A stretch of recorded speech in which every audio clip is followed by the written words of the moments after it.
talked about going out of the Beis HaMikdash. What does it mean to go out of the Beis HaMikdash? Kohen, he's not supposed to go into the Beis HaMikdash in the state of nivul. That is, he hasn't gotten a haircut in a while, or he's had a little bit to drink, right? So Tet Zion says, "V'din hanichnas kacha min hamizbeach v'lifnim." Someone who enters the temple courtyard, min hamizbeach v'lifnim, whatever that is, we saw on the map where Rambam says, and there's a machlokas there we saw last week. V'din hayotzei misham echadhu, or someone leaving. What does it mean? He cannot let to leave, but once he's there, shouldn't he leave? What does he mean? Ketzad. Higon sheshata revit yain bein ha'olam v'lam mizbeach. Let's say the Kohen was standing between the ulam, as the temple edifice, and the altar, on the west side of the altar. O karabagadav sham v'yatzah, and then he rips his clothes there. Remember, he's not allowed to have ripped clothes, or he's not allowed to drink. So he took himself a little bottom of that, kedem wine that we have for shalf manis, or he somehow took one of the knives and cut part of his clothing. So now he's sinning. He can't be intoxicated. He can't have ripped clothing, and he's standing there where he shouldn't. Okay. So once he's there, he does this. You could say, well, it's called Bias Mikdash, Hanichnas. He's already there, so maybe he can have a drink now. Now, no, even if he does it, he's already standing in the holy area, and then he drinks the wine, or then he cuts his clothing. Now he should be lashed for that. Or if he's working when he's on his way out, so that's a problem. So he should also be lashed for that. So let's see what the Ravad says here. Okay, Amar Avram. If this is true, so why does it have to be in Bein Olam Mizbeach? It might as well be in the entire Azara where he takes a drink or rips his clothing. When it says in Torah Kohanim, also in his exiting, we said that one who comes into the Beis HaMikdash like that should be lashed. So what about one who's leaving? What does it mean one who's leaving? It means if he drank the alcohol, the wine, outside of the courtyard, and then went into the courtyard, and he went all the way into the Heichal, he's chayiv also. Here's what the pasuk should say. It is saying, Bisman bi'ah lo te'eh shechrut be'heichal v'mizbeach. No, Bisman bi'ah lo te'eh shechrut be'heichal v'mizbeach. When you go in to the Heichal or the Mizbeach, shouldn't have shechrut, that's intoxication. Mitanami ika b'shatu yayin. Okay? But if he actually goes to the Mizbeach, he should even is deserving of death. So the note here says, this is the Ravid and the Ramban. It has to have Lifnim Mizbeach involves the avoda aspect. Okay, he has to be doing something there. Okay, but if he goes into the Heichal without serving anything, without doing any actual act of service, he's only lokeh. So there's a distinction the Ravad is making. Okay, Hamuramehem. That there's a difference between a Kohen just going in and actually one who serves, because there are a lot of Kohanim who, let's say, they do the counting the fingers thing, they might actually have any service to perform. So if they actually perform service, then they would get the Misa B'dei Shemayim. But if they're just there intoxicated, so they should be lashed for that. Okay, interesting. I wonder how the temple authorities will enforce this. This next halacha is something that is the Rambam's idea. And I mentioned this before weeks past about the payas. Nowadays, those who are trying to perhaps justify and say that we will somehow allow Kohanim to have payas because that's not covered in the whole hair thing. Rambam says here, "V'chein asur l'chol adam bein kohen bein Yisrael li'kanes lamikdash kulo mitchilat ezrat Yisrael v'lifnim." It's forbidden for anyone. Bein kohen bein Yisrael. So remember, regular Jews don't have this dress code. Or his haircut code. Go into the Mikdash, Kulo, Mitchilat Ezrat Yisrael V'lifnim. Anywhere from Ezrat Yisrael, that's the inner courtyard, or beyond, Keshehusha Tu Yayin, Oshikor, when he's had a little to drink, or intoxicated, O Parua Rosh Derech Nivul, or has long hair that looks inappropriate. O Karua Begadim, or with ripped clothes. Afal Pi She'eno Ba'azara, even though there's no thou shalt not in the Torah, the thou shalt not is talking to Aaron and his descendants. She'enze kavod umora labayit hagadol lakadosh. This is not respectful of the great and awesome temple. By the way, this is the Rambam's term labayit hagadol lakadosh. Where did Rambam use this? in his poetic letter about visiting the Beis Hamikdash, he says, Nechnasti labayit hagadol v'akadosh. So there's some, I don't know why, I wanted to say it, when the Rambam wrote that, he meant some great synagogue in Jerusalem, near the temple, the Churva, the Churva hadn't been built. Well, the synagogue there in Jerusalem. And they say, no, this is the Rambam's term for the Beis Hamikdash. Okay, it's just poetic. Sheikanes lo minuval. It's not right that he goes there looking unkept. Aval Yisrael shegidel saro ad shenasa machlefet. Okay, but an Israelite who grew his hair long, but has a machlefet, he has a nice hairdo. Okay, he styled it up, which is not appropriate. It's not a Talmud Chacham way of doing it. Talmud Chacham should get his haircut, just cut it short. But some people, they have nice hair. Who are the people who it's part of their job to always have nice hair? Politicians and TV personalities. You can't really get, look like that if you really, if you don't have decent hair, you don't go far.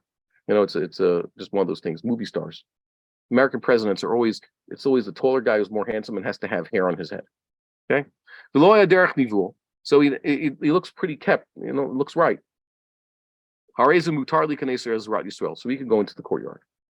With the Kohen, it's literally he has to cut it short. So they say, so maybe the ones who wanted to say, a Kohen could have longer hair if he keeps it nice. No, for a Jew, it's the spirit of the law. For a Kohen, it's the letter of the law. Don't try to transpose the spirit to the Kohen. The Torah says you can't do this. So they wanted to justify explicitly by Kohanim, and then he says explicitly Aval Yisrael. Yeah. So I thought this was but whatever, they're 20th century great rabbis who want to justify this because people love their payas. They say when you have your payas nice, so this guy has very short haircut, payas all whatever. I don't know. I haven't had long payas in a long time, but it's twisted nicely and kept behind his ears. It actually looks very Jewish and decent. So who's going to say he's unkept? But that's what they say. Now here's the case that happened last week. This was the question someone was asking me about. They wanted to perform an upsherin on Har Bayis. What's an upsherin? An upsherin is a Yiddish term for what the Sfardim knows halakha, which itself is an Arabic word. Okay, it's the first haircut of the child when he turns 3, or they sometimes wait for Lag BaOmer. They go to the grave of Shmuel Navi, Rashbi, or some other, or the Rebbe, and they sometimes honor the Rebbe, the Admor, with cutting the child's hair. And this is, even though it's not mentioned anywhere in the Talmud, it's what they do. So they wanted to do this up at the Har Bayis. And of course they got stopped, and they said, this is ridiculous because technically speaking, if Arabs could go, play soccer and pop wheelies on their bicycles up on Har Bayis and have picnics, and all that, then they could give a kid a little bit, a haircut on Har Bayis.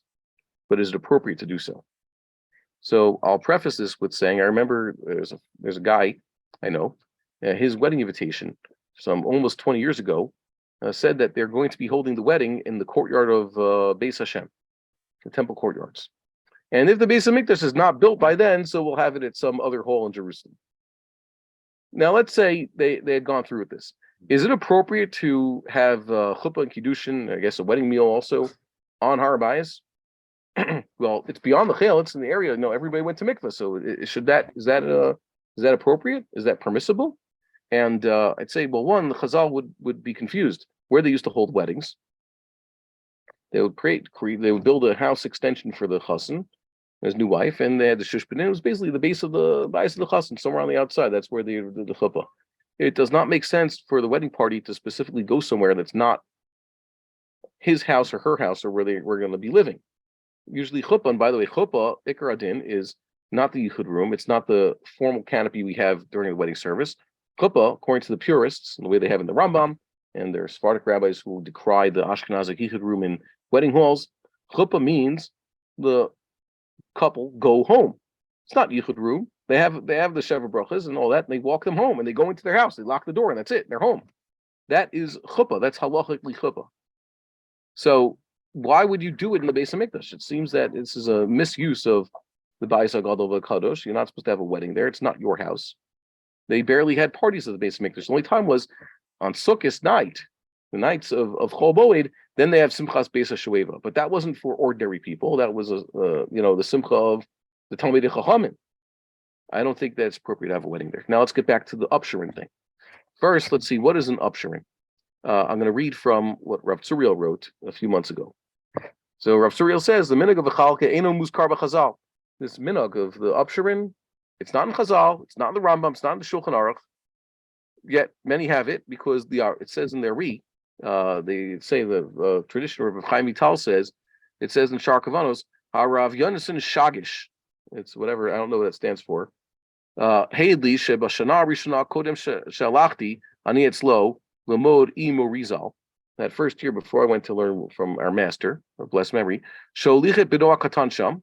He took his young son there to Mount Meron, Im Kol An Shebeto, along with his entire family, with Sham Gilachuet Rosho Kibin Haga Yedua. And there they shaved his head, according to the known minhag.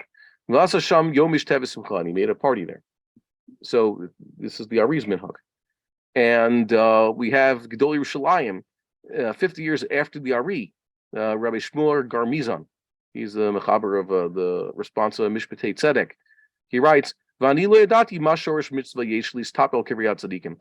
haven't figured out what this, they treat it like a mitzvah. I haven't figured out what the source is that they would take a haircut at the graves of the tzaddikim.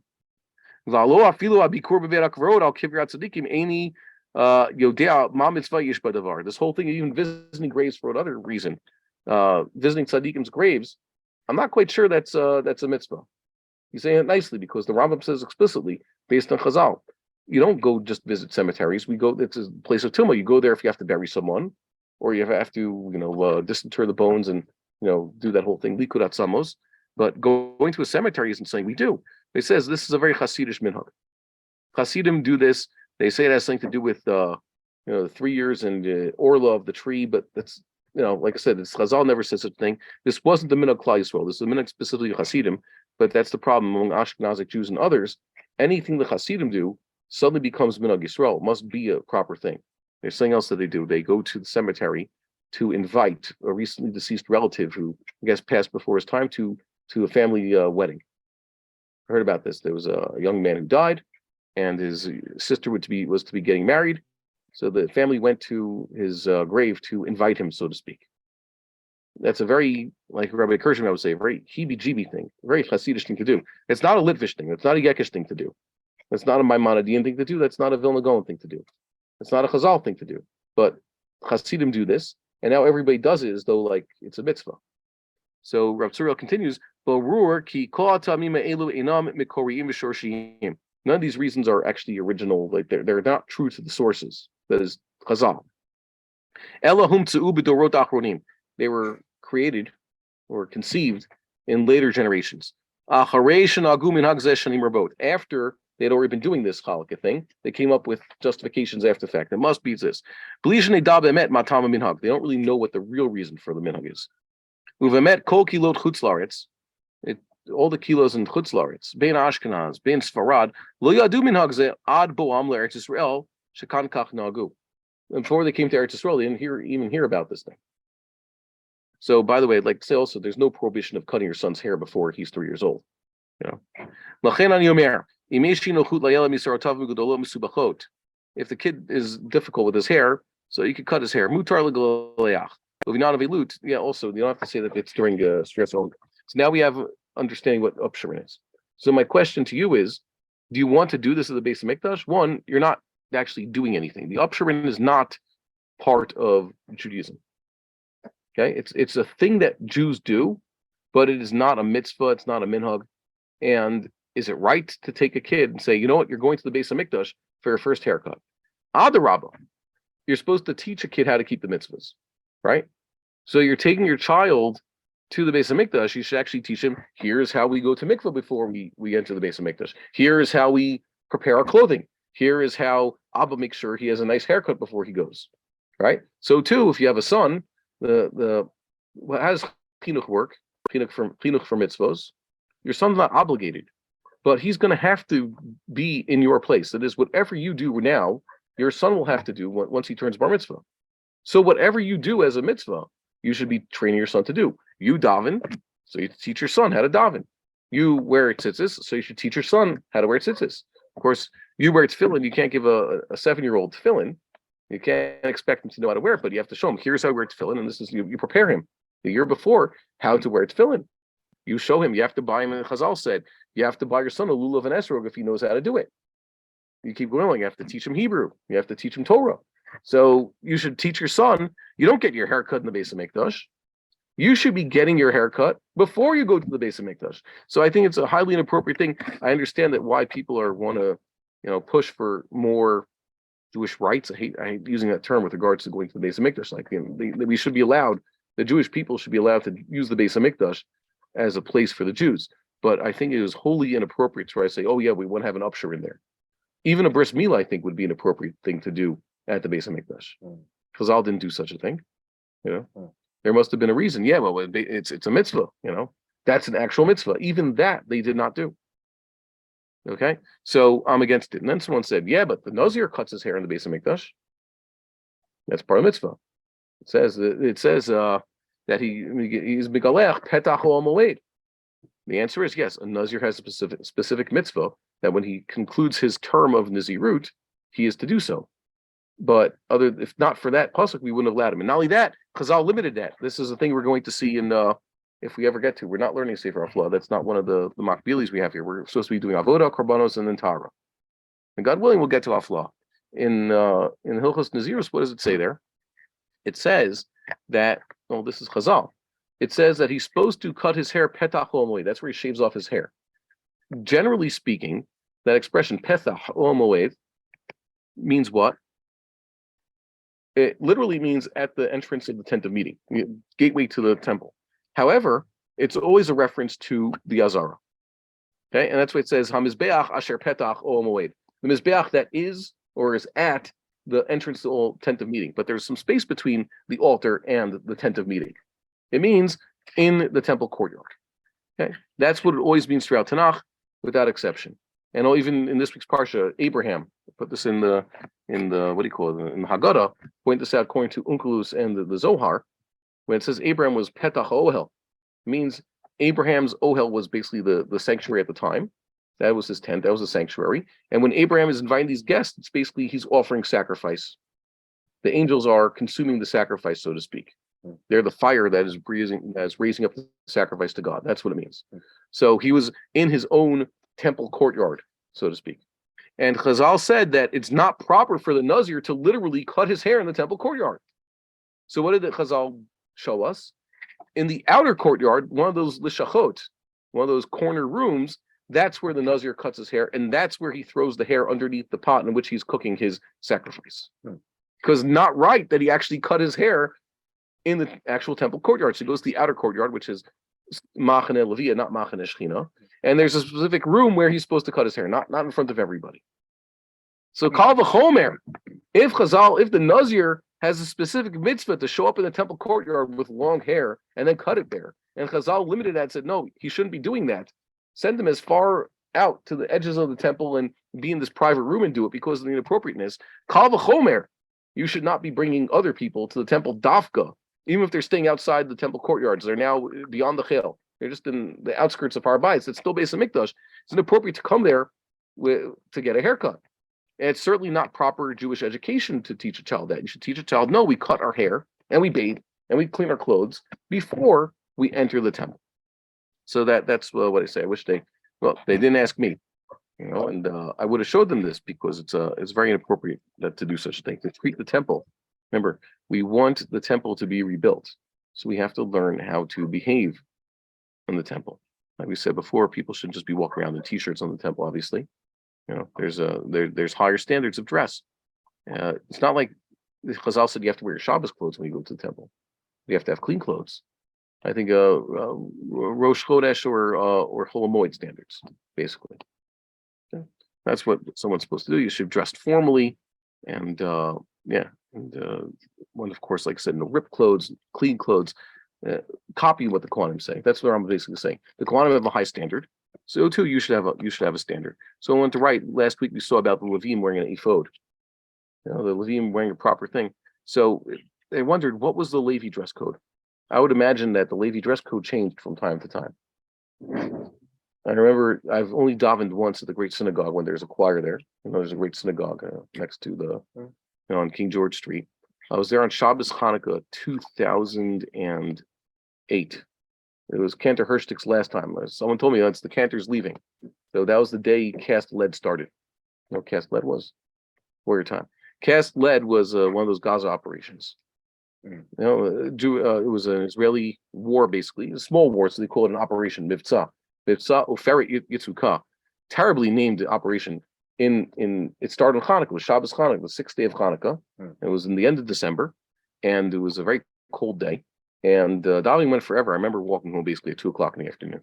Okay, very very short Shabbos, and that was done. So I went because Cantor Hirschtick was having his big farewell, and everybody in the choir there, they weren't dressed formally. Everybody's wearing it. You know, in Israel, you Bakoshi wear suit and tie when you go to shul on Shabbos, right? So, but they all had the same talis. They all had to wear the same talis. That's a sign that when they're not choiring and standing there, you know, singing with the chazan, they're still all wearing the same talis. And then when they all stand together, at least they're all have some formality. And just for the sake of history, so this Cast Lead thing was terribly named. Why was it terribly named? Because it's a reference to a classic Hanukkah song, a secular Israeli Hanukkah song talking about making dreidels. You know, like dreidel, dreidel, little, I made it out of clay. So the classic Israeli song mentions Oferet Yitzukah, Leviva Chama Mituka, Sivivon Me Oferet Yitzukah, making a dreidel out of cast lead, okay, molten lead. So that was a reference. That's why they picked the name. They started this military operation on Hanukkah, so they called it Operation Cast Lead. It's a reference to a dreidel song. That's all. But when you say in English, the translation is cast lead. And whenever they name these operations, they give it a similar English name, right? So it's called Oferet Yitzukah.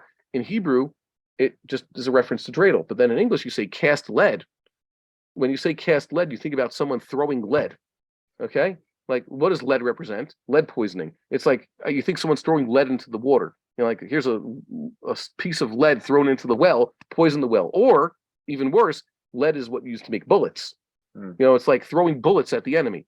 It has a very militaristic or violent sound to it. My father pointed this out. Cast lead. Okay, so they did that. And I remember being told about this when I was walking home. It was cold and dry day, and you know, just walking, basically walked a mile to get there. And some woman on the street was listening to headphones, realizes that this is a Jewish guy who just left shul, a frum guy, probably doesn't know what's going on. The operation started during Shachris and Musaf. He said, by the way, the war started. Okay, thank you for telling me. And this is also something we should make a note of this. I learned from my father early on about how reporting works. There's a general idea about truth. We were witness to something. I forget what. It didn't really matter, but it was going to be in the newspapers. And a reporter for, I think, the New York Times was there taking notes and even spoke to people around there what it was. And then my father showed me in the newspaper next morning. He used to always get the New York Times, New York Post every day. My father showed me, look, they got the whole story wrong. Well, you were there. You know the facts. He was showing me. They got all this wrong. And the next day they ran some corrections, but they still got a lot of the basic facts wrong, the way the Times was reporting this. What's the lesson my father told me? He said, you can't trust these newspapers.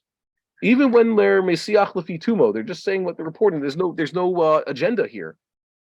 They're just one person who's trying to scribble down some things and then come back to, you know, his typewriter and put it together as a story. He's going to get the facts wrong. So you can't trust these outlets with the facts necessarily, even when they're trying to get it right. They're human and they're bound to make mistakes. And you could see it with your own eyes. And unfortunately, there's some people I know who they live their entire lives with, you know, the newspapers, that's what it says, go with that.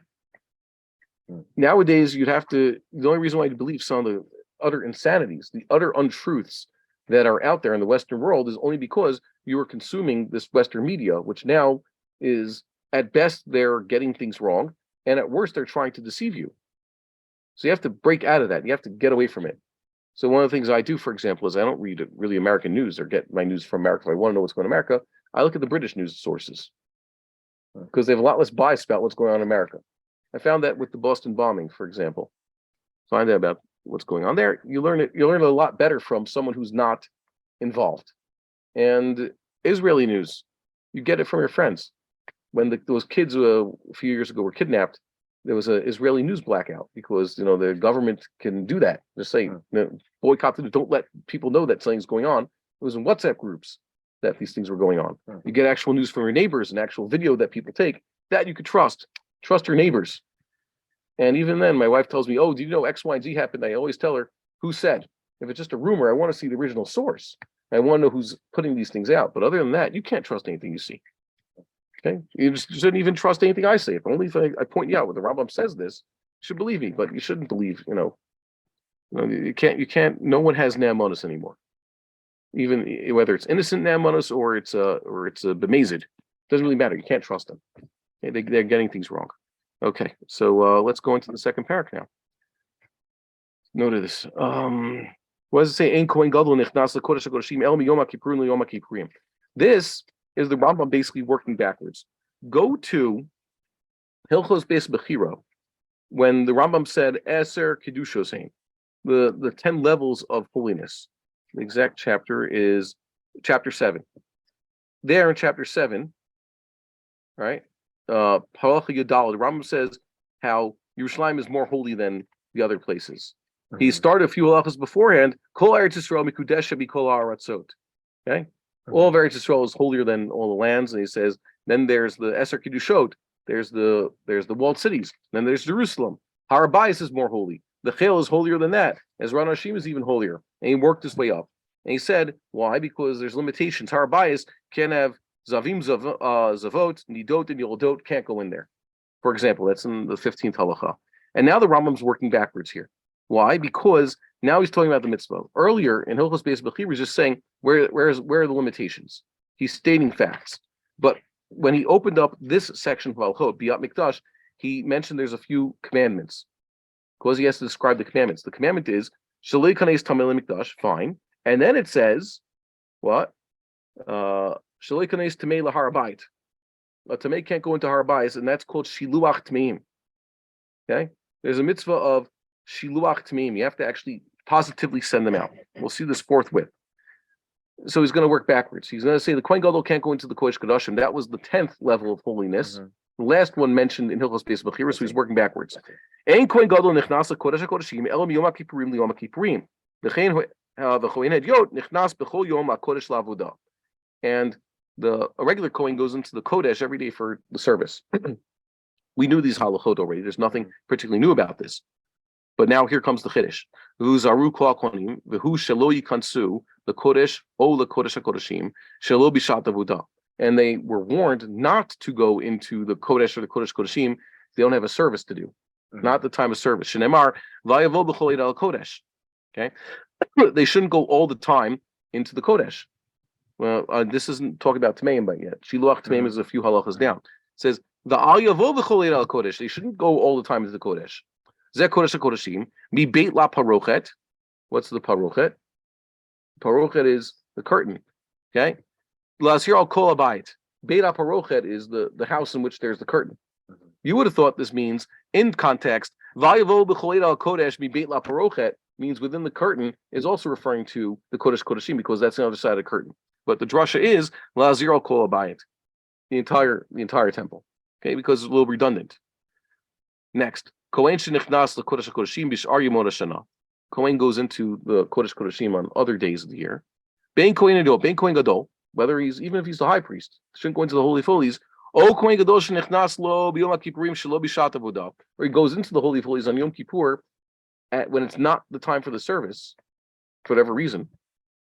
Chayav mitah b'dei shamayim shneimar v'lo yamut. It says he shouldn't do this and he won't die, meaning that if he does, he will deserve death. Sometimes he go there on Yom Kippur. Arba, he actually enters the Holy of Holies 4 times on Yom Kippur, as we'll explain later. If he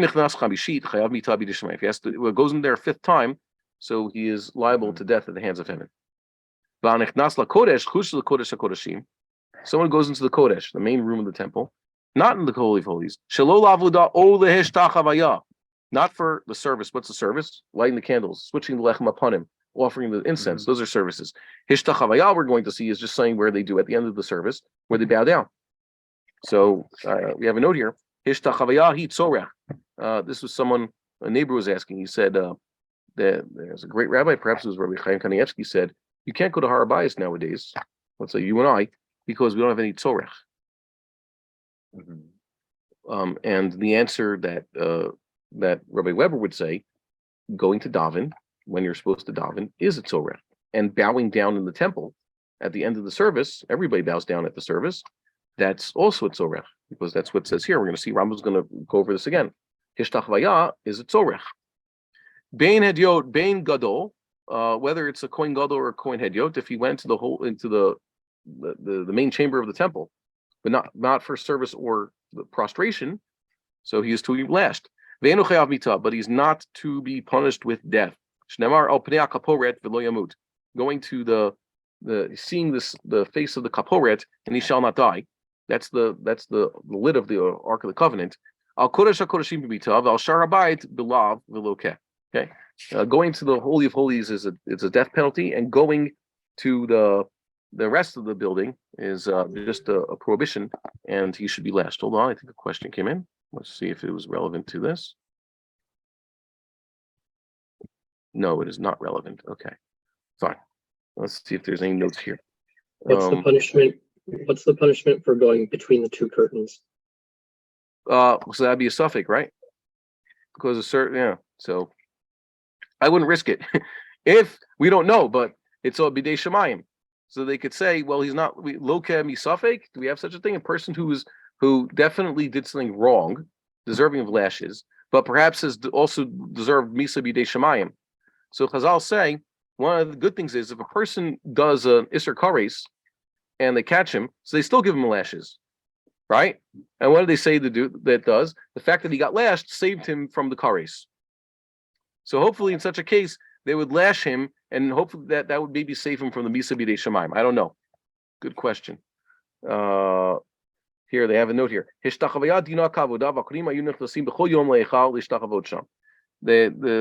to see in Hilchos Tamidim that every day the Kohanim had a chance, an opportunity, even if they did not actually serve that day. There was no avoda for them to do. Tumei Kohanim, the Kohen Gadol himself would first bow down in the holy area, and then each Kohen would have a chance to go and bow down also, and that was considered an important part.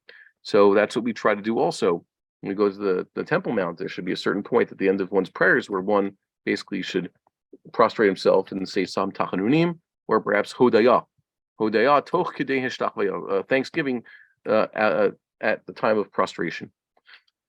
Okay, let's see something else. I think there was another point I wanted to make here, but whatever. We'll see it in the notes. Okay. Kohen sheyatzah min HaMikdash b'shad avodah bilvad. A Kohen who leaves the temple when he's serving, or at the time of service, chayav mita also. He shouldn't be leaving stam. He has to finish his job. Ben kohen gadol, ben kohen hedyot. Whether he's a kohen gadol or kohen hedyot. Shnemar mipetach ol moed lo teitzau pentamutu. And says from the entrance of the home away, they should not leave lest they die. Now, one, in context, this was said to who? This was said to Aaron and his sons at the time of their inauguration, when they were first being initiated. It says they were supposed to stay in the temple, right? They're supposed to stay in the Mishkan. And even after Nadav and Avihu died, Moshe Rabbeinu went over this. So I'll read you the two psukim, and you could ask a kasha on this. Why does this have to do with what we're studying now? It says in Tzav at the very end. This is the last aliyah. Moshe Rabbeinu told Aaron and his children. Okay, I'll start with Umi Petach O Moed Lo Teitzau Shivat Yamim. Okay, and from the entrance of the tent of meeting, don't leave for the next 7 days. Ad Yom Milot Yemei Miluechem. Okay, until these 7 days are up, you shouldn't leave. Ufetach O Moed Teishvu Yom V'Layel Shivat Yamim Ushpartem Ishber Hashem V'Lo Tamutu. Stay there for 7 days. That's in Perichet. And then you have the unfortunate incident that Nadav and Avihu died, right? So Moshe Rabbeinu had to tell them, by the way, don't leave. He said after this, Today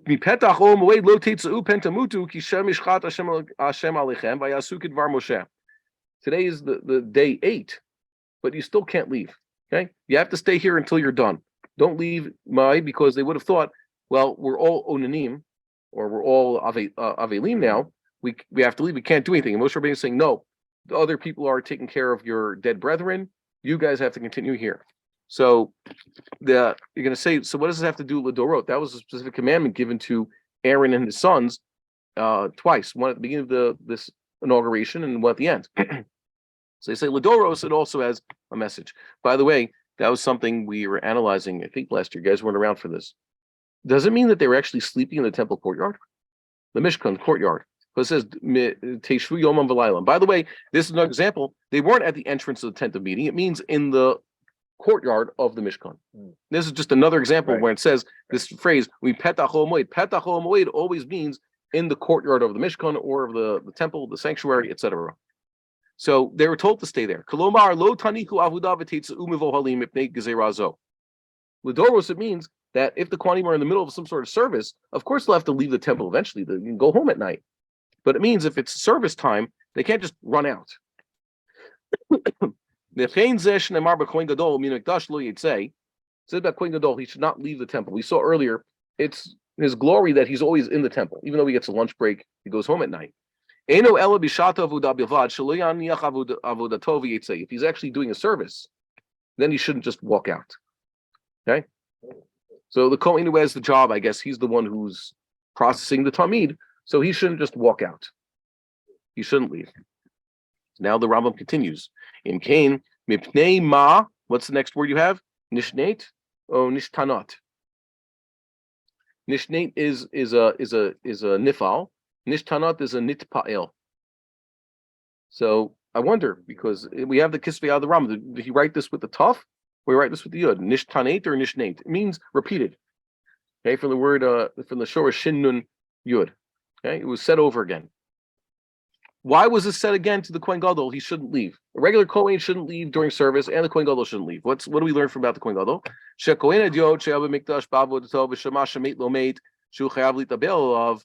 A regular Kohen hears that one of his close relatives has died. How close? The kind that for which he would have to observe mourning. Even though he should not leave the temple. This regular Kohen cannot continue working. He can't leave, but he can't do the avoda. He is an onain. And onain is generally speaking someone who's just been bereaved, but they haven't had the funeral yet. Vim avad, and if he did serve, who onain shel Torah, and he's a Torah onain, which is basically the first day.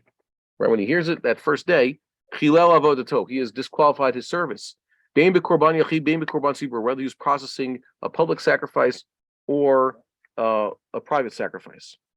So first of all, there's Musar. The general Musar is finish what you started. Like Rabbi Fein said, finish the Masechta, finish Shas. If you're doing anything, just finish it.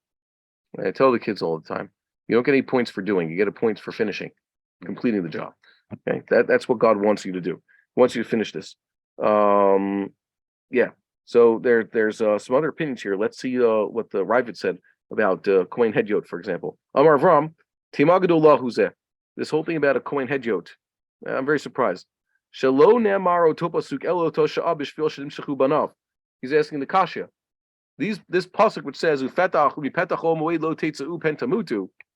Don't leave the temple courtyard lest you die.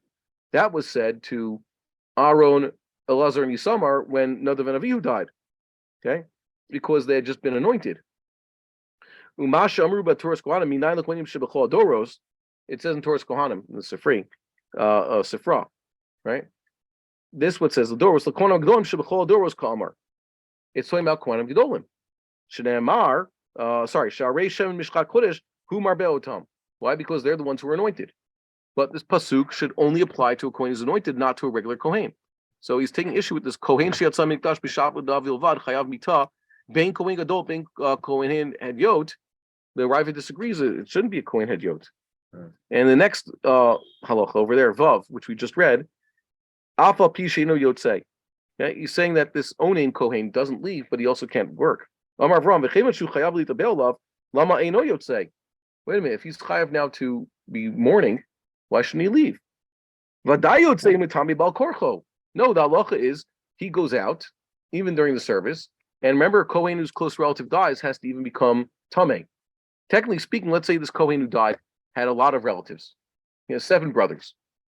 How many brothers can act as pallbearers at once and need to bury him? Maybe the 4th brother doesn't need to go anywhere so that he's contaminated by his dead brother.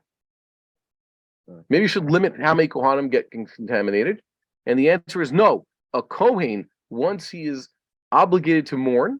The Rambam says explicitly, he also has to make himself tameh through contact with his deceased relative, or hover over the grave or something. Get tameh from his relative. Now, in the olden days, in Chever Kadisha, who were the ones who washed the deceased and then dressed them? The relatives. It was always the relatives. It's a new shtick that we have, that we only let certain people because we're squeamish about death. But there's some place where they still have the old minhag, where they don't have undertakers or anybody like that. You take care of your own relatives. I mentioned those. My great uncle passed away in Elul. I was at his funeral. It was attended by 6 relatives and the entire Jerusalem Chever Kadisha. Okay, I don't know why. Shabbos afternoon, 1:00 in the afternoon, but I've never seen that many Chever Kadisha people at a funeral in Jerusalem. It's like they all had vacation or something, so they all came. Okay, and so my uncle's son, who's a Kohen, obviously, had no real reason to do anything. Like they were just taking. They had the deceased in the van, and they did the whole burial all of themselves really quickly, Erev Shabbos, and they said no, but you have an obligation. Come here and stand, touch or hover over the grave or something. Get yourself tameh, Mr. Kohen. Because technically speaking, the way we build the cemeteries here, Kohen could stay on the road and not get tameh. You have to become tameh. So that's what the Ravid's saying. See the notes here. L'dasa Rambam and Tosos mutter likonis hakodesh l'shtachavos. Rambam and Tosos say you can go into the Kodesh. A Kohen eventually can go into the Kodesh to bow down. That's like a type of service. The Smag said, near shemutter likonis l'shtachavos rak bigbar avoda, only at the end of the service. Fine. Das arrived Isser Yitziyam HaMikdash be'emtza avoda nemar al kohen gadol bilvad. We just read that. This pasuk is talking to regular Kohanim, but they had been anointed. Elazar and Yisamar that day, 7 days beforehand, had been anointed. Not like Aaron. Aaron, it says, like a regular Kohen Gadol, they poured the oil on his head and made where the tzitz is, a C on his head. But it doesn't say that. It says that all of Aaron's sons were Kohanim Meshuchim. In what sense? Moshe Rabbeinu took the anointing oil and sprinkled it on them, just like with the blood, flicked it with his finger. He didn't pour it over their heads, but that was still good enough. Just a little of anointing oil did it to them. By the way, the Ravid says here that this prohibition in Halacha Hey, the Rambam is incorrect, and it only applies to a Kohen Gadol. And he says also, L'das Rambam Asur l'Kohen Hediot l'Saimes Avodaso. That day he's an onain. V'asur lo tzeit bin HaMikdash, but he can't leave the temple. Das Meiri Asur lo latchil avodah chadasha v'muter lo l'sayim et avodato. The Meiri says he can't start anything new, but he can finish the actual service he's doing.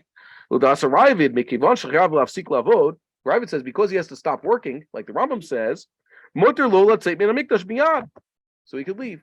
That just reviews. We just saw the Ravid said this. Okay, so major machlokes. What will they do? Hopefully, it should never happen that a Kohen gets the bad news right when he's serving. But apparently, this happened. Look, people pass away, and sometimes the angel of death is very interesting. The malach who's in charge of birth and the malach who's in charge of death, they have very interesting modus operandi. That is, they don't have any time where they don't work. Certain things only happen at certain hours or certain days of the week, but births are evenly spread throughout the week and throughout the days. There's no hours or days or particular that women give birth. It just happens. Everybody's born at a certain time of the week, and that just happens, and it's perfectly evenly spread out, statistically speaking. And then you have death. Death also is an equal opportunity offender. There's no better times to die during the week or hours of the day. Death happens, night, day, doesn't matter, Shabbos, Sunday, Monday, it happens. Okay? It's the great equalizer. So you're going to happen that, people are going to find out that people pass away during the Shas Avoda. It happens. Okay.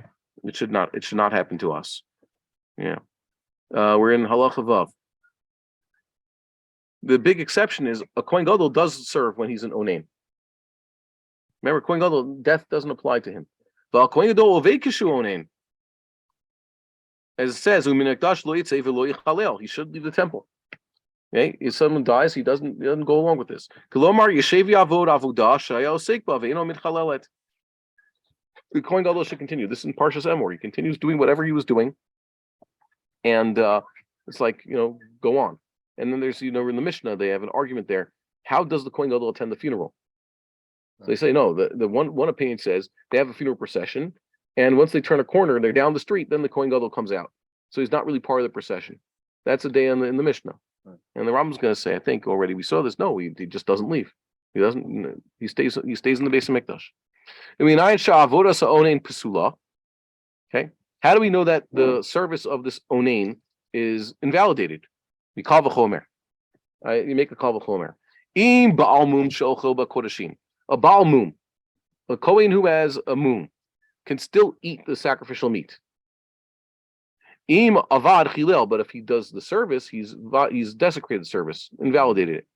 Onain shehu asur lechol b'kodashim. And onain can't even. He's dressed like kohen. He's not a ba'al mum.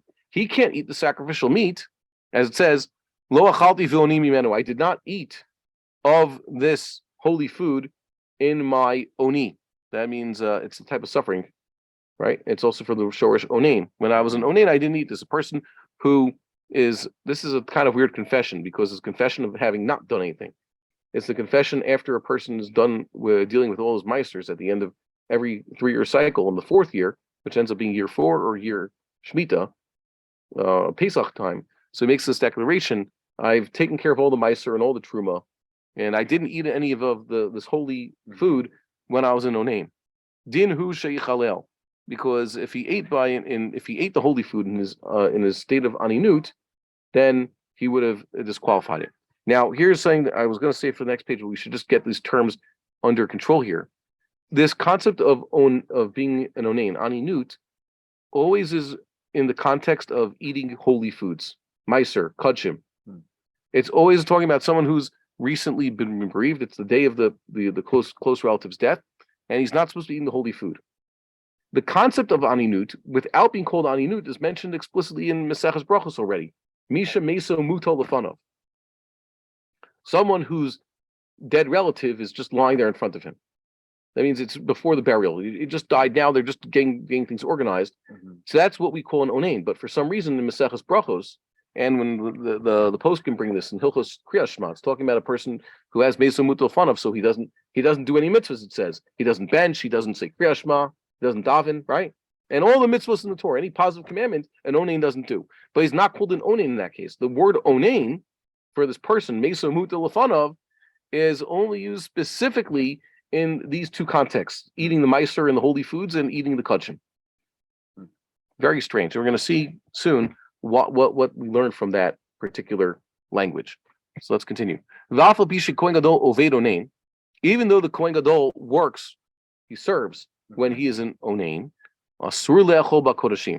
he cannot eat of the kudshim. Shneimar, as Aaron said, really want to meet this chatas? What happened? Chazal have a machlokas there.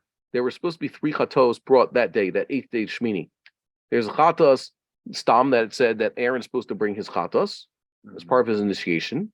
And there's a chatas because it was Rosh Chodesh. It was Rosh Chodesh Nisan. By the way, there's some Mefarshim who say it wasn't Rosh Chodesh Nisan.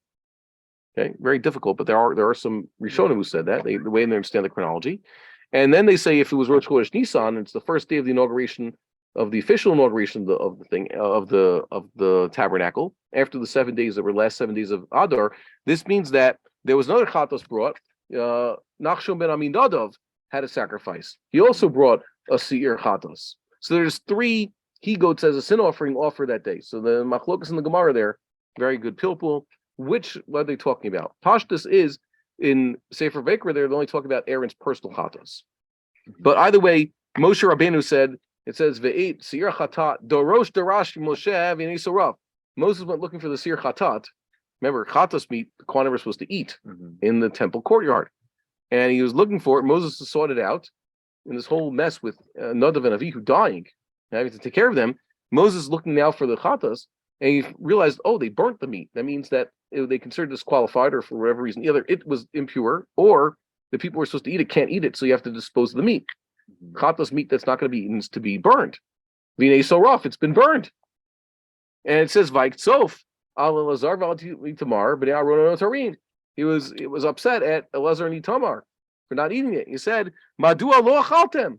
Why didn't you eat the chatas? It was supposed to be you're supposed to eat it. So Aaron defended them, and Aaron said, "You saw what just happened, this and that, whatever it is." Also, argument in Chazal, how to understand Aaron's defense. But he concludes with, if I'd eaten this chatas today, would that have been right for God? God would have wanted me to eat this chatas?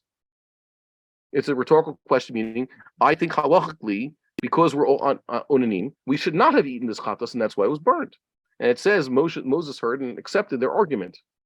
They got the halacha right. So that's what you learn from Doros, that the Kohen Gadol, when he's an onain, he continues the service, but just like Aaron didn't eat of the chatas the day Nadav and Avihu died, he was an onain, so too, the Kohen Gadol forever doesn't eat of the sacrificial meat when he is an onain, even though other people are taking care of the funeral, obviously. He doesn't even get some of the meat to be distributed that they would eat at night. Chatas doesn't have to be eaten that very day. Okay, what's the korban that has the most restricted time of eating? Pesach. Korban Pesach it's not eaten the day it's offered. It's only eaten the subsequent night, and by morning it's already pasul. A lot of sacrificial meat you could eat it that day. You have even to the next day. Okay, the less holy the food, the more time you have. But generally speaking, all the portions that the Kohanim get, let's say from Chatas, Shlamim, of course, so they eat some that day, but they also get some to take home at night. So he doesn't even take home at night. So he's not going to be an onain. They're going to conduct the funeral today. He became an onain at 9 a.m. and he can hear that they're doing the funeral at 4 p.m. By 6 p.m. he still can't take some of that day's sacrificial meat, even though he's not an onain anymore. Technically speaking, he's an avel. But the Kohen Gadol does not observe avelut. The point is, the period of aninut is already over. The funeral happened. He still doesn't take home any of this sacrificial meat, and that's an iser d'Rabbanan. Okay, the sages say why? Because he could not eat of this sacrificial meat when it was first offered, he should not be able to eat of it that night. Gzera d'Rabbanan. Okay, good. There's a lot of interesting halachas here. I wish, I wonder Kohanim are prepared for this. They have to be prepared. They're gonna. The Rambam said a Kohen that we can learn on duty. They're eating a lot of meat. Don't forget, a Kohen is not always on duty, but they still needed a physician around and his staff taking care of the Kohanim because they're not wearing heavy clothes and it's a little bit lopsided their diet. Was it the guys who were learning Hilchot Deos saw? The Rambam doesn't believe that meat is something that a healthy person needs to eat every day, especially in quantities, right? A person should eat moderately.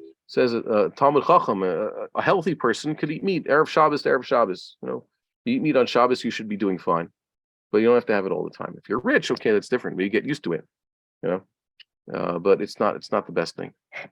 Next, Onein Shavad Eino Lokeh. An Onein who serves, even though we said he invalidates the service, he is not to be lashed. Umuitar Ligaba Kodashim. He could even touch the Kodashim. What does it teach us with touching the Kodashim? You'd think that he can't.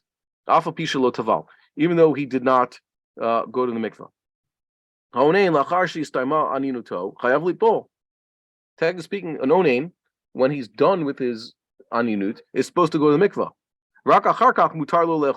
Then he could eat the kachim. It's a takana though. It's a mila that the Chazal said. But you would have thought that, if he did go to mikvah, he's going to disqualify it. No, he's not tummy in any way. It just like said he finishes aninut, so he should go do a mikvah. Okay, the mila, the Chazal institute that the Kohen has to go to mikvah is only because he should go through this change in order to eat the sacrifice. Not that he has tuma that he touches it, so it'll ruin it. We're going to see that it's not that he has to go to mikvah because he's a tameh in some way, and now he's going to contaminate the meat by touching it. That's not what it means. Okay, now we're going to say what is an onain. The definition of onain, because there's actually a machlokas here. Rishonim, what is the definition of an onain? So let's read it. Ezehu onain, zeh shemeth lomeith min hakrovim shu chayav litabel alihen. This is someone who's experienced the death of a close relative, for whom he is obligated to mourn. And avilut is what, specifically according to the Rambam's definition, a battery of prohibitions. There's nothing real positive that he has to do. The obligation to bury is upon even the not close relatives and society, and the obligation to eulogize is also more of a societal obligation. Okay. It says here, Biyom Amita Bilvad. So this aninut is only the day of the death. Hu shenikra onein din Torah. That's when it's called an onein according to Torah. V'layla hu onein midivrei sofrim. The ensuing night, he is an onein, but only according to the laws of the sages, and that's also assuming they didn't have the funeral, the burial. Umeit shesha yamim. So now a few days have passed before the burial. The ideal was in the olden days, and even today in the land of Israel, that they bury right away that day. Why? Because there's no way to prevent decomposition. It's going to become a kvod brios problem. So you want to bury someone as soon as possible. Of course, for whatever reason, sometimes there were delays. So you have to keep the remains cool as much as possible. Obviously, let's say it's freezing cold. You could have here in Israel, we had a few days a few years ago that it was freezing outside, literally below freezing. So in those circumstances, maybe it buys you more time. V'achar kach nikbar. He was only buried after a few days. Kol otam hayamim shachar yom mita. All those subsequent days after the day that he died, hu onein midivrayim. It's only aninut of rabbinic enactment. V'chein yom hakvura. So too that the day they bury him. They say the day you bury him, that's when Shiva starts. So it's just a long, protracted aninut. V'eno tofes leilo. And then the ensuing night, once they added a day, let's say he died on Sunday, they bury him on Monday. So Sunday, he's an onain. Sunday night, which is technically halachically Monday, he's an onain. It's aninut d'Rabbanan. Monday, they're finally going to bury him. Monday night, it's already no aninut. Now it's avilut instead. Shiva. That's what tofes leilo means. Okay, so let's see the arguments. After Kfur and day one, Rambam and Ramban say there's aninut continues. Okay, if it's there, that day one. But Rashi Mir say aninut mit Rabbanan. I'll explain. Let's read this. The Das Rambam, the two Rambams, Rambam and Ramban. Gam lachar Kfur Krov nechshav onein min haTorah b'meshech kol hayom. Okay, if it's still day one. Okay, they buried him. Today he's an onain, Sunday. The funeral was done 1:00. He died Sunday morning. They did the funeral very quickly. He's still an onain until sundown. Okay? According to Rashi and the Meiri, once they bury him, and it's still daylight, day one, the aninut is over. It's now just aninut d'Rabbanan. Okay? And at night, they're going to start, that's considered Shiva. Of course, Shiva also starts at this point, but aninut means that he can't do certain commandments. Okay, we said what's the din of aninut? Can't perform positive commandments. Avelut is a battery of prohibitions, so they're not the same. Okay, before Shiva kicks in, a person could do things that he could do that he couldn't do during Shiva, ironically, but he can't do mitzvahs. And once Shiva kicks in, now he has prohibitions, but he still has to keep all the mitzvahs. A person sitting Shiva has to put on tefillin, right? He has to say Birkas Hamazon. He has to say Kriyat Shema. The onain doesn't do those, but the onain is not prohibited from doing things. Okay, it's a good line. So there's a machlokas. So what do people do nowadays? Basically, I think they I have to check this, but I think they do like the Rashi a lot of times. Some people do like Rambam. Okay, and we should not know about these things. Nafkamina is putting on tefillin. Okay, the person died early in the morning. They had the funeral sometime in the middle of the day. So does the mourners go home that first day? They don't wear tefillin. Remember, there's a tefillin day rishon. We're saying Kriyat Shema. If you say still an onain, nafkamina is so he still doesn't say Kriyat Shema or daven. If you say the aninut came to an end because he's already buried and he's sitting shiva, so now he doesn't have to keep the positive commandments. Okay, good. So like Rav Suriel says, we always follow the Makel opinion in these things. Okay. Even if saying is very clear in Shulchan Aruch. Nowadays, if something became a machlokas of achronim, so we're makel, like whatever opinion was makel, even if it's a difficult opinion. Okay, very because I didn't accept when Rav Tzur was telling me this. Whatever, I like to be more machmir, but he says, yeah, that's what he instructed his own children. Okay, always take the makel opinion. You could read that. You could read about this in the recent Hakira journal. I think they came out the new one, so it was 2 journals ago now already. Vichach. Misha mate lo mate. What's an afkamino? Let's read this. It says a person's relative passed away. Ugfaro lachar yom amita, and he was buried sometime after the day he died. Died on Sunday, so they buried him Monday or Tuesday. Kol yom akvura, the entire day of the burial, Monday, Tuesday, whatever it is. Eino makri v'eino ochel b'kodeshim divrayhem.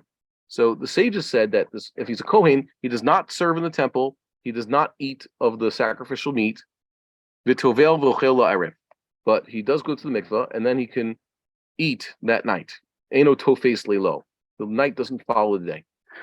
V'yom shmua krova, If it's the day of a Shmua Krova, what's a Shmua Krova? That means, in the old days they didn't have telephones. So if someone passed away, they didn't get news about it often that very same day. And sometimes they buried him. A person might have, hey, you know what happened? Unfortunately, close relative died 8 days ago. So you missed the funeral and you missed the Shiva already. But that's Shmua Krova, because he heard about it within 30 days, right? So he has to now start setting Shiva a full 7 days. And Shmua Rechoka is if he heard the news after 30 days from when it happened, so he only keeps a protracted Shiva. It's not even Shiva, it's just Avela starts, it's a 1 day affair. So that's actually what they used to do. You have Rabbi Rav Schechter wrote about this old Litvish minhag, that for whatever reason they felt that you shouldn't tell people when their relatives die, try to hide it from them. And if they find out, then they'll have to keep Shiva less. They say they did this to Rabbi Soloveitchik's own mother. They hid some stuff for her. They did this to Rabbi Soloveitchik himself eventually. Rabbi Moshe Feinstein died, in 86, I think. Someone will correct me if I'm wrong. I think it was 86. And Rabbi Soloveitchik was already old, and he was being taken care of in Boston by his daughter. And they didn't tell him, even though in the Jewish Observer magazine they had a kol koreh telling people give to this tzedakah in honor of Rav Moshe Feinstein's passing, and it was signed by Rabbi Soloveitchik. They he didn't know anything about it. They hid this fact from him. They had a whole funeral in New York and in Yerushalayim on Tanis Esther and on Purim. That was his funeral. So Rabbi Soloveitchik, it says in the book, he only found out before Pesach. He told his shamus, "Why didn't you tell me Rav Moshe passed away last month?" So already, Bill, what is it? It's now 5 weeks after. He wasn't a close relative; he was a cousin, first cousin once removed, if I'm not mistaken. And they said, "Well, they thought you take it too hard. How'd you find out? No one was supposed to tell you." So he said, "Because normally we take turns. I call him before Yontif, he calls me before Yontif, and now it's Erev Pesach, and he hasn't called." So yeah, they used to have this thing where they don't tell people a lot about this, and it used to be a more common thing. Nowadays, it's considered wrong not to tell someone right away. Rav Shechter was saying, someone's going to a wedding right now. He's going to find out that Gevalt, his father, passed away. You don't have to ruin his day and tell him his father passed away. Let him finish the wedding and then tell him. But nowadays, I think protocol, or just people would say, you didn't tell me? You have instant communication. You're offended. You don't know. Just like I didn't know about 9/11 when it happened. I was the last person on earth to know about it. Okay.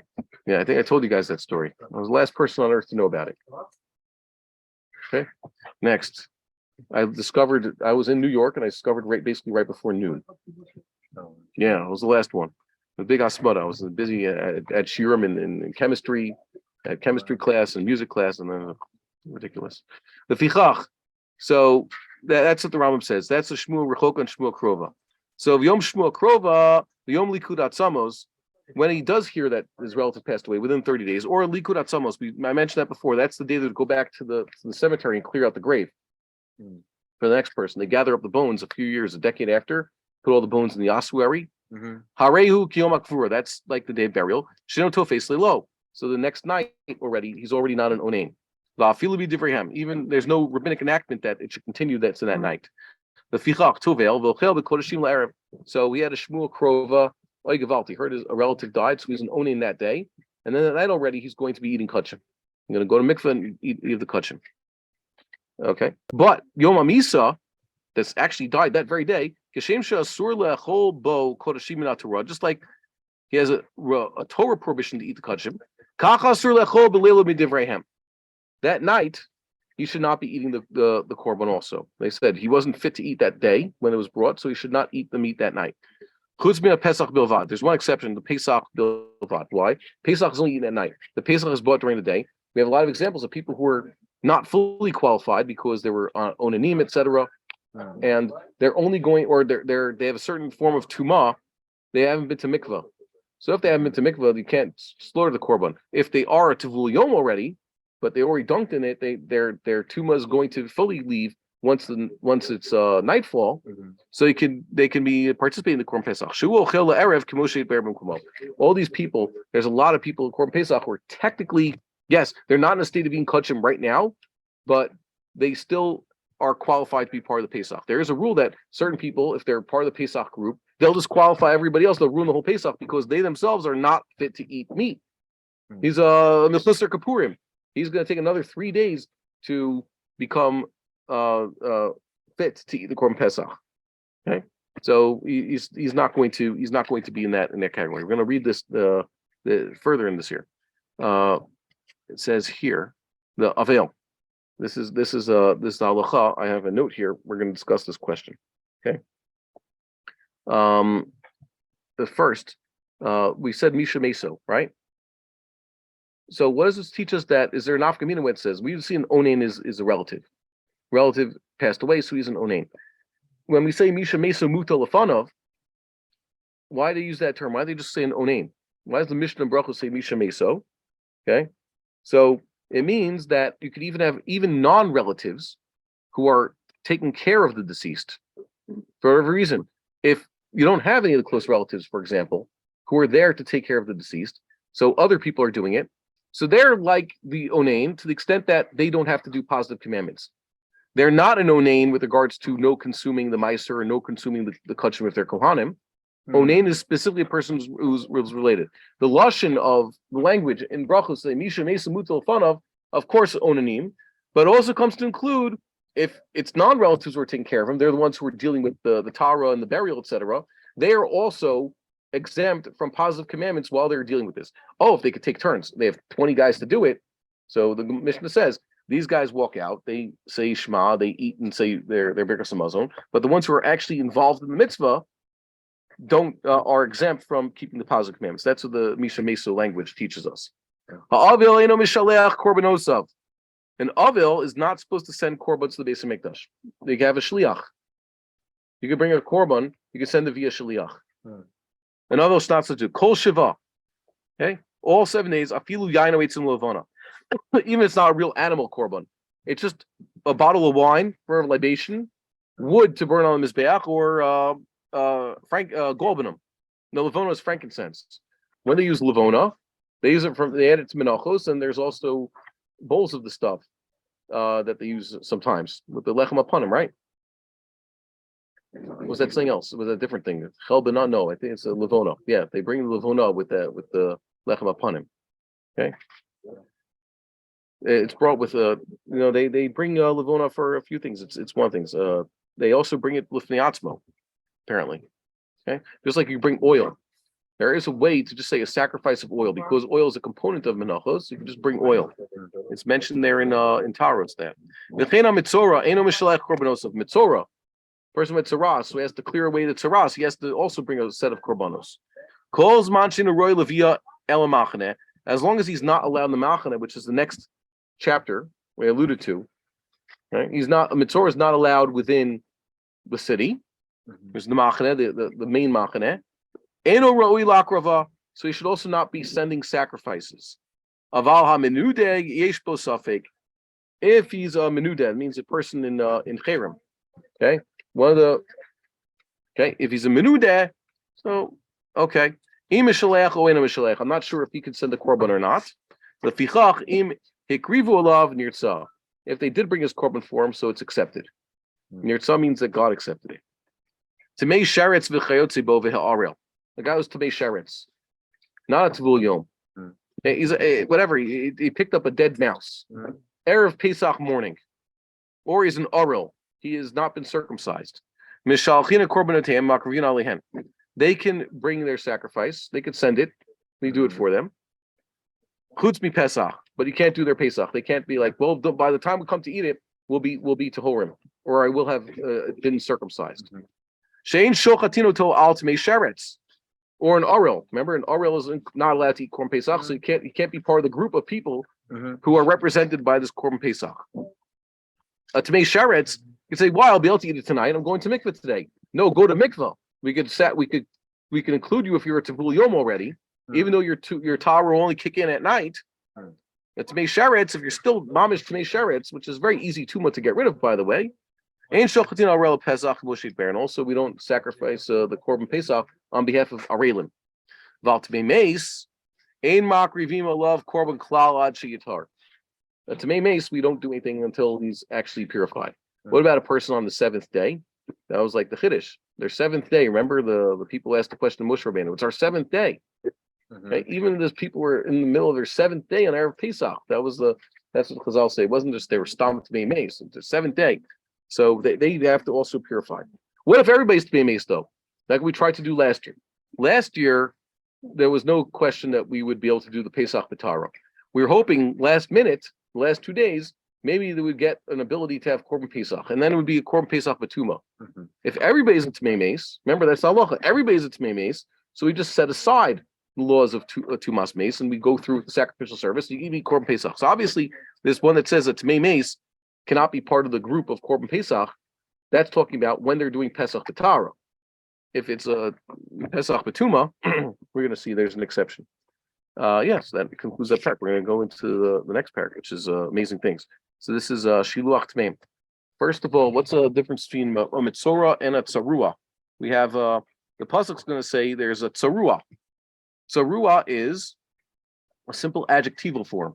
It's in the Pa'ul form. Kamitz Shuru. Mitzorah is technically a verb. It's what? It's a pual. Okay. Litzarea would be a PL, which I don't know examples of such thing existing. And a mitzorah is the present tense masculine singular of the pual of litzarea. It means the same guy, a guy with tzaras. But the point is, it's sometimes they call him a mitzorah, zo torat mitzorah, and that's in Vayikra. And in Bamidbar, he's called the tzarua. It's basically the same thing, just like soraf. We saw here. Moses was looking for the he-goat of the sin offering. It says soraf. Standard Hebrew would be what? Nisraf with a nifal. Okay, nitma, he was tameh. Nilkach, it was taken. But a lot of times in older biblical Hebrew, everything is a pual. Vatukacha isha. Sarah was taken. Vatukach, lukach. They don't use nifals; they just use puals for everything, as though every verb is a pl. But there's no likuach. Likachti is not a pl form; it's a pal form, so it should have a nifal. But in this case, a lot of cases you find there's a pual. So soraf would be l'sareif. It would be a peel of it. Should soraf is as though what they do, they burnt it extremely. Okay, it's a little bit tricky, but we have that a lot. There's the pual is basically all over the place. It says kubar Avraham shama kubar Avraham v'sarai ishto. There Abraham was buried. Normal Hebrew would be, because it's likbor hu kavar, that's the active form. So the passive would be hu nikbar, he was buried, a nifal. But you have kubar, it's a pual, even though there's no really, the kaber is to bury is not a common pl form. Okay. Mitzvah say l'shaleach kol tmeimim HaMikdash. Even though earlier I showed you in the 7th paragraph of Beis Bechira, it says that there's a limit to where certain people could go. Now we're going to say the mitzvah of say is l'shaleach. You have to kick them out. You have to have someone there telling them, get out. Shnemar, we shalchu min ha'machaneh, kol tzarua v'chol zav, v'chol tamei l'nafesh. Moshe Rabbeinu was told by God to tell the children of Israel that they should send out from the camp anybody's tzarua, anybody's a zav. A zav is a man with those emissions that basically caused by gonorrhea. V'chol tamei l'nafesh, and the word kol doesn't have a vav. Machon mamrei, extra vavs. Okay. Chol tamei l'nafesh. Anybody who's tamei for nefesh, which is lashon saginar, tamei l'meis.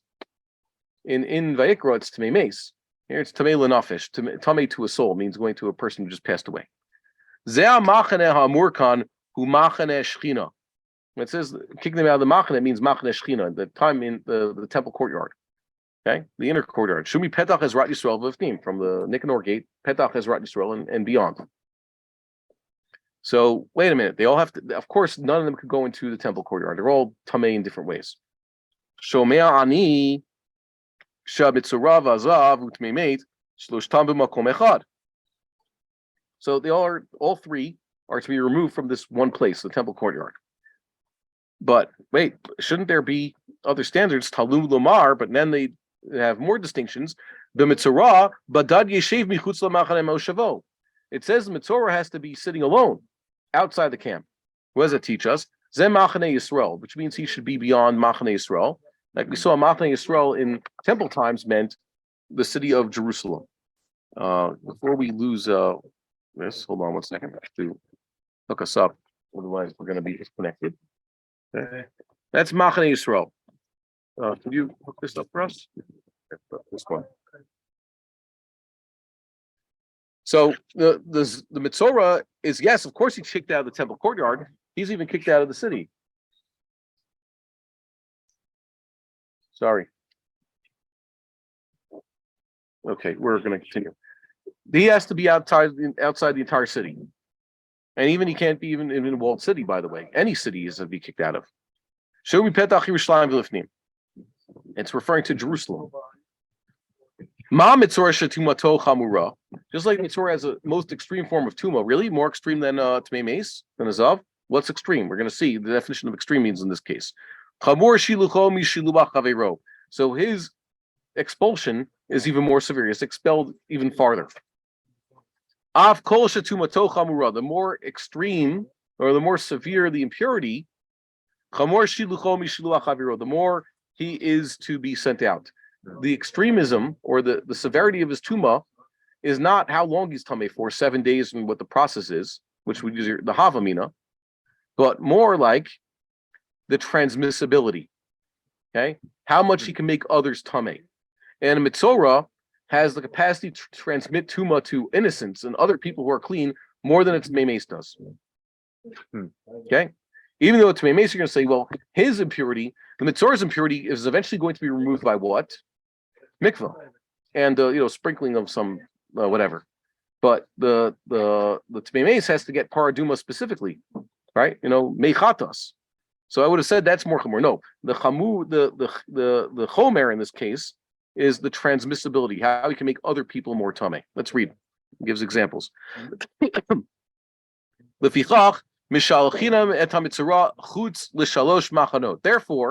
the Mitzorah is kicked out of all three camps, all three layers: Shechina, Levia, and Yisrael.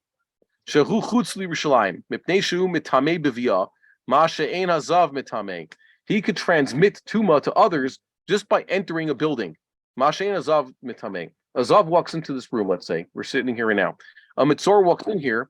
He has contaminated all of us just by walking in this door. It's like an ohel. He's like a moving mace. Except he doesn't give 2 mas mace. He gives 2 mas Mitzorah. Now we're all Rishonim, I guess. And the Zav doesn't do that. You have a guy who was a Zav. He's walking into the room. He's not contaminating the rest of us.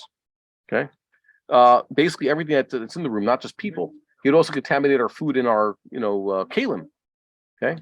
Mitzorah does that. Just like the house that has tzaras, everything in the house becomes impure. That's why they say before the Kohen pronounces, that spot means tzaras habayis, nega habayis, get everything out of the house before he declares that.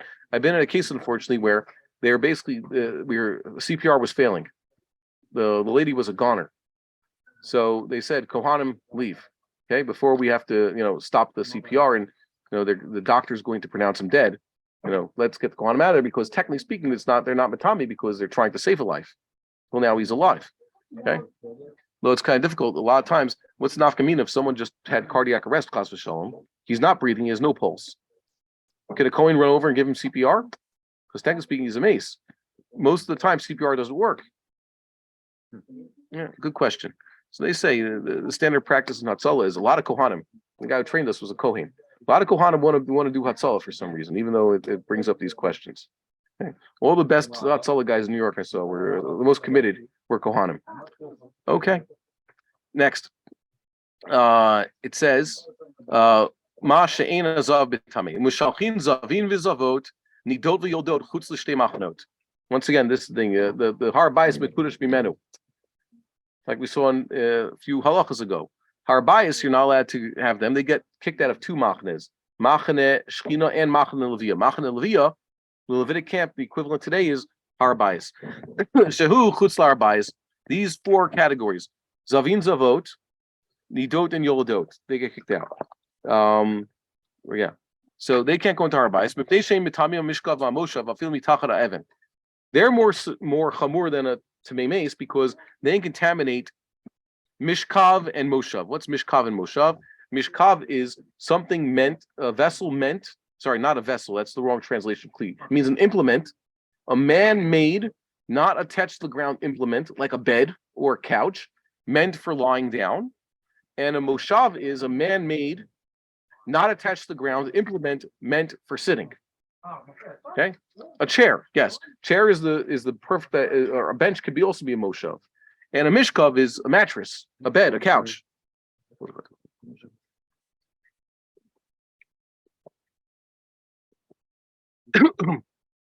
These four women, these three types of women and one man transmit impurity, even if, let's say, there's a gigantic rock, there's a stone slab on top of the bed, and they sit on the stone slab. You would say, oh, the stone slab is protecting the bed from getting their tuma. Kamash Malon, no, it doesn't. Okay, so a Tmei Mace doesn't do that. He doesn't have that tumas mishkov. So, by the way, you have to tell people, if you intend to eat kachim, if you want to go to Har Bayis, you just have to be a tulio minimally. But you don't have to watch out sitting on a chair. That'll make you, if Anita sat on the chair, you sit on the chair, you become a Rishon Latuma. You could still go to Har Bayis, but you cannot eat kachim. So when you're getting ready for Korban Pesach, this was Dr. England's question, you're getting ready for Korban Pesach, you get out of that mikvah, you better not lie down on a bed. Maybe sometime Anita lay down on that bed, even though they change the sheets. They in her lifetime. We don't dunk our beds in mikvah nowadays. You don't take the mattress and put it in there. So, or a chair. You could sit on a chair in some house. This is a wooden chair. Well, I'm sitting on one that's not really wooden, but these are wooden chairs basically with upholstery. So sitting on them transmits a degree of the nida's impurity to you. Now, I don't know. These chairs get moved around here. This is the base medrash. On Shabbos afternoon, there is a shear here. And men and women sit here. The women sit on their side and the men sit on that side, but the chairs get jumbled up. So the odds are that in the last 3 years since they brought in these chairs, maybe a Nida woman has sat on these chairs. So each one of these chairs imparts a certain degree of impurity to the person sitting on it the next time. So when you go to mikvah and you want to eat Korban Pesach, God willing, this coming year, so you come out of that mikvah, watch what you sit on. So what's the solution? Where can I sit down? Where can I lie down? You go to mikvah already at 3:00 in the afternoon, so don't lie down. Maybe you have maybe it's you're in the yeshiva dormitory. You could assume if the dormitory got new furniture even the last 5 years. Generally speaking, or Sameach dormitories, women have not gone in there and sat on the beds. Okay, safe bet. Okay, or if it's plastic basically does not receive tuma. So if the main bed is what do you call it? The mattresses are basically synthetic materials. What do they call it? That foam rubber. That's not supposed to be it's not so hyperallergenic. It's not supposed to have anything in it. So all those artificial materials are not makabel tuma, or things that are mechuber l'karka. If for whatever reason your bed is bolted down to the floor, or you're on a park bench, which are bolted to the ground, those are not tummy in any sense because they're mechuber, so they cannot transmit impurity to you. So be careful what you sit on. Okay, and watch out, and don't go anywhere. Try to keep pure to do that. Okay, let's see here. Tmei Mace, a guy who is contaminated with death impurity. I just want to make sure I'm still here on the same plate. Okay, what is this? Afilo Mace Atzmo Mutar Likanes Larabais. We saw this halacha also. Ram was working backwards here. Okay, he could even go into Arabais, but Likanes means he doesn't go in himself. It means other people bring him, obviously. Moses was a Levite. He lived in Levite camp, but he was the caretaker of Joseph's remains. So that was fine. Joseph's remains were in Machane Levia. So technically speaking, for whatever reason, if you have to, you could have a mace on Har Bayis. Okay, just be careful. Don't bring it to the Kohanim, but it's happened before. The Chel. We saw this halacha also. The chayil is that extra barrier on the Temple Mount and instituted by the sages. Was an actual mechitza which had height, or was it just marked on the ground? Some of it is still there on the ground, by the way. They know where it was. The stones look differently there, but no actual standing mechitzas there. We saw those machlokas rishonim. So we can't go there. Gentiles and Tmei Mate and Bo'alim Dot. Really, they could have gone as far as the Azara. But Chazal instituted this. Aval to do Tavul Yom Nichnas L'Sham. Person who's been to mikveh that very day without Harav Shemesh, he could go past the Chel Shekvar Taval. He's technically gone to mikveh. Where in these halachas we didn't see it explicitly. Let's review in Hilchos Beis Bechira, and here the Rambam is saying, what about a Balkari? So I know where Tvul Yom, who's already been to mikvah, can go until. You didn't tell me about Balkari though. You skipped past Balkari. Where's Balkari mentioned? So the Rambam says, well, that's an explicit pasuk. Ish kiyeh lo tamei mikrei laila. Okay, so he shouldn't go into the machaneh. And in we have a note here. It's in mitzvah. It's mitzvahs lo saseh 78. Thou shalt not. Number 78 of the Rambam. He says explicitly the Balkari should not go onto Har Bayis. So I'll read you what it says here. Put that in. It says I should read it better. Ish ish asher lo yeh tahor mikrei laila. A person who's not tahor because he has a mikrei laila, keri, for whatever reason. Seminal emission usually happens at night, whether beheter, not beheter, on purpose, intentionally, not intentionally, it doesn't really matter. He shall go out of the machaneh, he shall not come into the machaneh. So that's explicit. The Balkari is not allowed in the machaneh. But which machaneh? So in Lav 78, that's what he says. He should not go to the Har Bayis, basically. Okay. And you see Rashi there in the Hazav. It says here Rashi Psachim. I made the note. I had it on the screen before. Daf Samech Zayin. Here is this here. Okay, I'll read you what Rashi says here. It says Mechitzaso Har Bayis. Zav can't go into Har Bayis, right? His mechitza that he goes out to his Har Bayis. The Asur li Kadesh Menach Levia Kid Kalman. Kidil Kalman. Shekoat Tmein Ein Mishtachin Ela Min HaAzara Levada. Okay, really, most of the Tmeim are just kicked out of the Azara, din Torah. Chutz Mizav Ubalkari. But the Zav and the Balkari, Shemishtalchin Af Me Har Bayis, they're also kicked out of Har Bayis. Balkari kicked out of Har Bayis. Umitzor Mishtaleach Af Me Machane Israel. Okay, Mitzor is even kicked out of Machane Israel, out of Jerusalem. So it's very funny that the Balkari is not mentioned explicitly in these two sections of Halacha, even though if you study the Gemara and you read the, by the way, when the Rambam quotes that mitzvahs lo saseh number 78, he's quoting a pasuk and he's quoting I think what do you call it, the Medrash Halacha about this. Okay, so the Rambam already told you. The Rambam assumes when you learn these halachas, you already read Sefer HaMitzvos. And Sefer HaMitzvos, it's explicit. Okay. Let's see. So let's sometimes have to do this specific parts of this camp. Okay. Which halach we have to Rachel? Yeah. Aval tu yom nichnas to the chel. And what says halacha vav here, Ezrat Nashim, mishalchim imena tvul yom. The Ezrat Nashim, which is to the east of the main temple courtyard, tvul yom can't even go in there. Valo mechusar kippurim. A mechusar kippurim should stay there. Shemechusar kippurim hariv shemsho. He's already been to mikvah. The only thing he's missing now is to bring his korban, that which will fully allow him to eat of sacrifice. Who's a mechusar kippurim? A previous zav, a mitzorah, a ger. Okay. When it says Tvul Yom can't go into Machane Levia, parts of Machane Levia, you just said he could go into Har Bayis. That's Machane Levia. Means these parts of Machane Levia, like Ezras Nashim, that's a rabbinic enactment. Because really Tvul Yom can go throughout Machane Levia. But Chazal basically divided up Machane Levia. First there's the Chel, and then there's Ezras Nashim. The fact that they mention these things, that Tvul Yom, you can't go here, that's a rabbinic enactment. You could technically go up all the way to the actual Azara. Okay. And we saw about those also. We had a shir about this. The Rambam explains the Perish Mishnayos, what all these different levels mean. Me'ezrat Yisrael v'lifnim, from the Ezrat Yisrael, the inner courtyard and beyond, afilu b'chusar kippurim lo yikanes l'sham.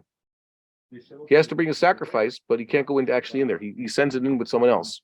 Shadayin lo tahar ta'ara gemura.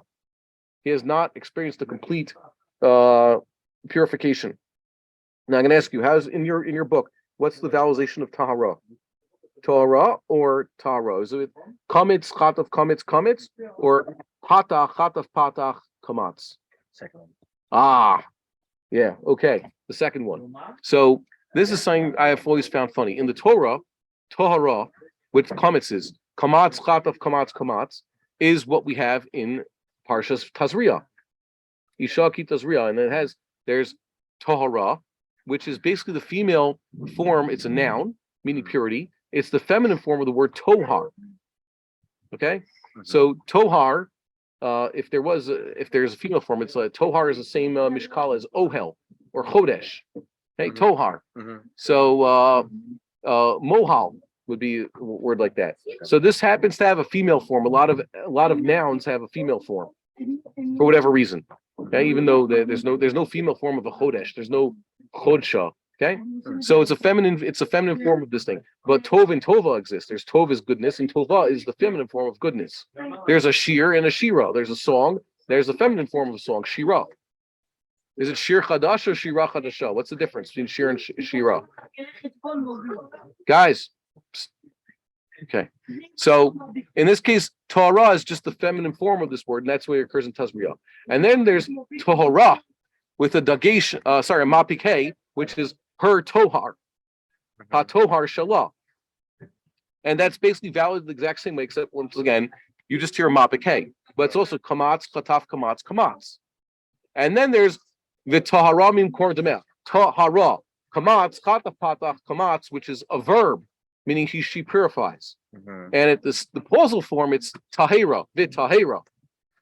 Okay, that same verb, but it's like yomeru and yomeru. Yelchu, yelechu. So those four words occur in the same parsha. And then there's tahara, which is the way Makbili and others vowelize the word tahara. So the question is, when the Rambam we're going to get to this third book over here. Hold up your Makbili.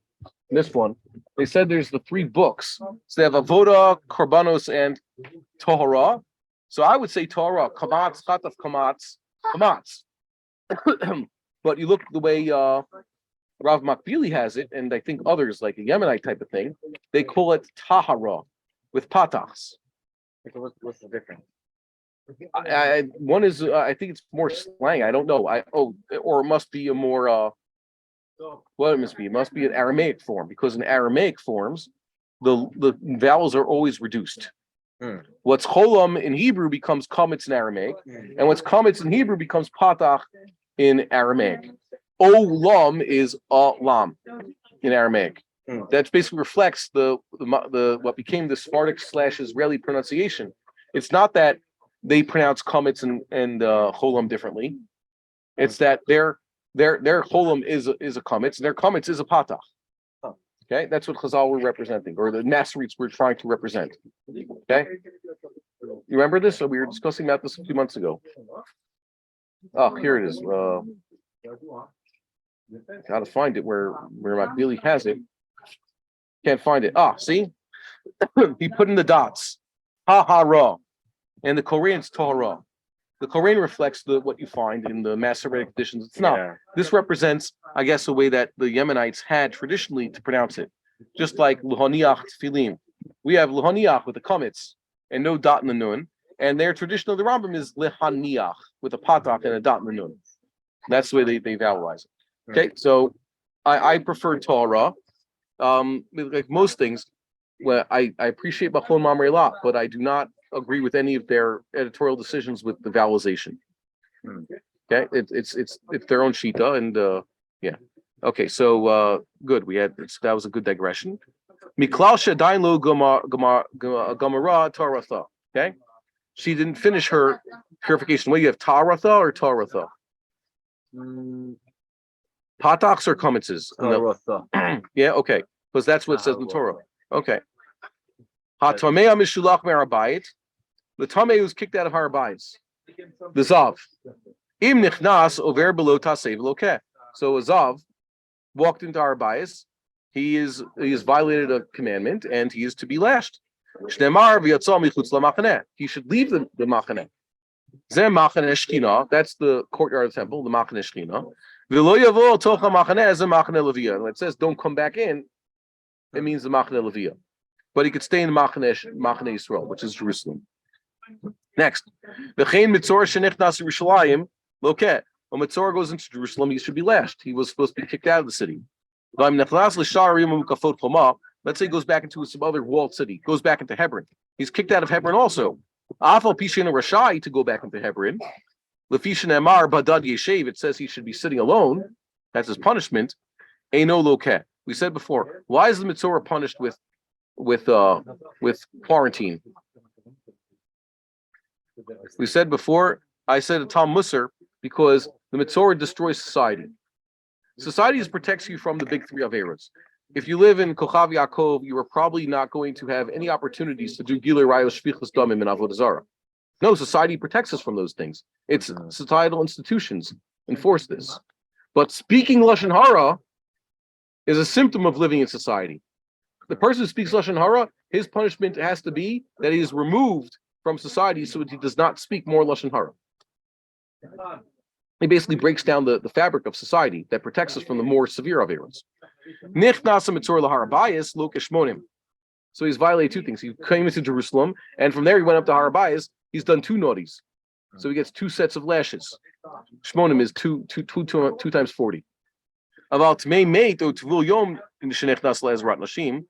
So they only violated one prohibition. Came into the temple courtyard. So they haven't done anything that they should be lashed in the Torah, but they violated what the rabbi said to do, so they should also have makat mardut. Okay. Just like there's a positive commandment, get rid of these tameim. They come in, they're violating the thou shalt not. They shall not contaminate their camps. Their camps. Okay. So that's talking about, that's the Machane Shilo. How you know that the prohibition is only if he goes in? If he touches the Azara, touches the walls, he's exempt. Talmud Lamar Bioletet, Ve'el HaMikdash lo tavo. Her, it's just that she should not go into the temple, not touch the temple courtyard's walls. That's why we call this Rambam. That's why he calls this Biat Mikdash. Biat Mikdash, there's a set of laws because there's Ve'el HaMikdash lo tavo. She shall not go to the Mikdash. And the last halacha that we have for tonight. Tamesh nichnas leMikdash b'mezid anush karet. A Tamei goes to the Mikdash, b'mezid, is to be punished with karet. Shnemar v'im lo yichabesu v'saro lo yirchatz v'nasav uno b'shogeg mevi korbanu levi oreid. If he did it b'shogeg unwittingly, he brings a variable korban. The size depends on his means. Shnemar o nefesh asher tiga b'chol davar tamei. Nefesh who had touched something tamei, then contaminates the kachim, etc. Vein chayvin karet o korban elam Ezrat Yisrael v'lifnim. It is only chayav kares for Ezras Yisrael v'lifnim. This is one also to tell Rabbi Yair Hoffman at the 5 Towns Jewish Times. Going, he said, but it says in the Magen Avram. Yeah, you read the Kitzur Magen Avram. Yes, there is a prohibition of karet on going into certain parts of the Mikdash where Ezras Yisrael v'lifnim. If you stay away from the temples in your courtyard, you will not come close to an Isser Kares on the Temple Mount. The Isser Kares is only at the Ezras Yisrael v'lifnim. Or if they extend the temple courtyard. The temple courtyard as exists in Second Temple times was bigger than the courtyard as it was in Mishkan times. So if they extended it. The point is, when you tell people, don't go to Harabayas, there's an Isser Kares for going there if you have the wrong Tumah. The Isser Kares is only if you have a certain right amount of Tumah and you actually go into the Azara, which we stay away from. So going to Harabayas is not, it's very inaccurate, let's say. And when the Mishneh said, yeah, going to Machon Mikdash, there's an Isser Kares, he was being very concise and perhaps therefore inaccurate in his brevity. But you shouldn't just tell people, oh yeah, all our buys Isser Kares. The Isser Kares is only at a very specific place. That brings us to the conclusion for today, at least. So have a Shabbat Shalom. God willing, we'll see these halachas put back into play. And we should have more practical experience keeping these halachas so that, we could zoche, God gave us the Torah. It's good. Okay. L'tov lach. It should be good for us. Be well. See you next time. We would like to encourage our viewers to share these videos with friends and send in your responses. If you would like to obtain Birkon Nusach Eretz Yisrael or invite the rabbi for a speaking engagement, please email us at office@machonshilo.org.